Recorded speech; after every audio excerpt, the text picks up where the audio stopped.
இருக்கக்கூடிய ஒரு பறவை தான். ஈவன் அண்டார்டிகா அந்த மாதிரி இடங்கள்லேயும் இது வந்து வாழ்ந்துட்டு தாங்க இருக்குது. இது வந்து மோஸ்ட்டாக எந்தெந்த இடங்களில் நீங்கள் வாழும் அப்படின்னு பார்த்தீங்கன்னா, இந்த கடற்கரைகளில், ஏரிக்கரைகளில், குளங்களில், அப்புறம் வந்து இந்த வாகனம்லாம் நிறுத்துகிற இடத்துல, அதுக்கப்புறம் இந்த குப்பைலாம் வந்து நிறைய குவியல்கள் மாதிரி இருக்கும் இல்லையா, அந்த இடத்துலலாம் கூட இது வந்து வாழுங்க. இதோட விங்ஸ் வந்து பார்த்திங்கன்னா 2 ஃபீட்டுக்கு வந்து இருக்குங்க. இது வந்து இதோட ஹைட் வந்து பார்த்திங்கன்னா 60.96 சென்டிமீட்டரில் வந்து இது இருக்குங்க. இந்த சீகள் வந்து பார்த்திங்கன்னா பெருசாகவும் இருக்கும், சின்னதாகவும் இருக்கும். இது எப்படி கண்டுபிடிக்கலாம்னா, பெரிய சீகளுக்கு வந்து தலை வந்து ஒயிட் கலரில் இருக்கும், சின்ன சீகளுக்கு வந்து தலை பிளாக் கலரில் இருக்கும் அப்படின்னு சொல்லுவாங்க.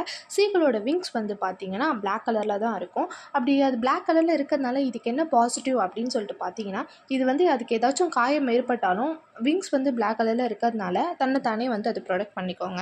அது மட்டும் இல்லாமல் சீகள் வந்து 2லேருந்து 3 முட்டை வரைக்கும் வந்து இடுங்க. அதோட நெஸ்ட்டில்